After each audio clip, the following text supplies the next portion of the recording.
আমাদের গ্রামের এক অদ্ভুত মানুষ আছে, নাম পটল চাচা। তিনি নাকি গ্রামের সবচেয়ে বুদ্ধিমান। সবসময় হাঁকডাক করে বলেন, এই গ্রামে যদি কারো মাথা চলে সেটা আমার, বাকিরা তো সব বোকা। একদিন সকালে হঠাৎ পুরো গ্রামে হইচই। পটল চাচা গলা ফাটিয়ে চিৎকার করছেন, গলায় পুরনো গামছা ঝুলছে। ওরে বাবারে, আমার মোটা সাদা মুরগিটা নেই, কে চুরি করলো বলো তো দেখি। গ্রামের লোকজন তখন হাটের রাস্তা দিয়ে যাচ্ছিল। রমেশ হেসে বলল, চাচা, মুরগি পালিয়ে যায়নি তো, চুরি হলো কেমন করে? পটল চাচা গলা ফুলিয়ে বললেন, আমার মুরগি কোনোদিন পালাবে না, ওটা আমার মতো বুদ্ধিমান। চুরি হয়েছে বুঝলি, আর চোরকে আজ আমি ধরেই ছাড়ব।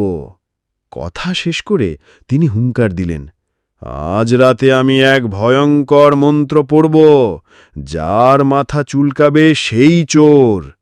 এটা শুনে সবাই একে অপরের মুখের দিকে তাকালো। কেউ বলল, এই চাচা আবার কি শুরু করল রে? রাত নামল। গ্রামে তখন ঠান্ডা বাতাস বইছে। পটল চাচা হাতে লাল লণ্ঠন নিয়ে মাঠের চারপাশে ঘুরছেন আর একটাই কথা আওড়াচ্ছেন, চোরের মাথা চুলকাবে, চোরের মাথা চুলকাবে। এ কথা শুনে গ্রামের অর্ধেক লোক ভয় পেয়ে গেল। গোপাল বলল, হায় রে, আমার মাথা কেমন কেমন করছে, আমি তো চুরি করিনি। হরি ফিসফিস করে বলল, আমার তো আগে থেকেই খুশকি আছে, এখন যদি সবাই ভাবে আমি চোর। রমেশ তো চুলকাতে চুলকাতে মাথার অর্ধেক চুল তুলে ফেলল। বলল, এই মন্ত্রটা বুঝি উল্টে আমারে টাক বানিয়ে দেবে। সকালে গ্রামে জমাট মিটিং বসল। পটল চাচা বুক ঠুকে বললেন, দেখলে তো, ৮ জনের মাথা চুলকেছে, এই ৮ জনের মধ্যেই চোর। গোলমাল শুরু হয়ে গেল। কেউ বলছে, চাচা, মশা কামড়েছে বলে চুলকিয়েছি।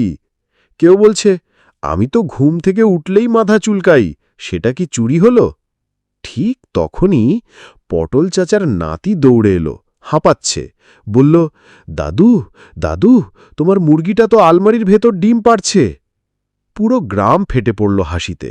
পটল চাচার মুখ হাঁ হয়ে গেল। আলমারিতে কেমন করে গেল? নাতি বলল, তুমি তো গতকাল রাতে ডিম লুকিয়ে রেখেছিলে, মনে নেই? মুরগিটাও বেচারি সঙ্গে ঢুকে গেছে। চাচা একটু থতমত খেয়ে বললেন, আসলে আমি সবাইকে পরীক্ষা করছিলাম, আমার মুরগি নয়, আমি তো চোর ধরার ফাঁদ পাচ্ছিলাম। তখন রমেশ কাকা খোঁচা মেরে বলল, চাচা, মুরগি নয়, আপনার বুদ্ধিটাই চুরি হয়ে গেছে মনে হচ্ছে। সবার হাসি থামছেই না। কেউ বলল, চাচা, এবার থেকে মন্ত্র পড়ার আগে নিজের আলমারি চেক করো। শেষ পর্যন্ত পটল চাচা লজ্জা লোকাতে লোকাতে মুরগিটা কোলে নিয়ে বাড়ি ফিরলেন। কিন্তু গ্রামে নতুন প্রবাদ ছড়িয়ে গেল, যদি কোনো জিনিস খুঁজে না পাও, আগে পটল চাচার আলমারি দেখো। পরের দিন থেকে সবাই তাকে নতুন নাম দিল, চোর ধরা চাচা। আর চাচা সে দিন থেকে মুরগিটা বেঁধে আঁকলেন।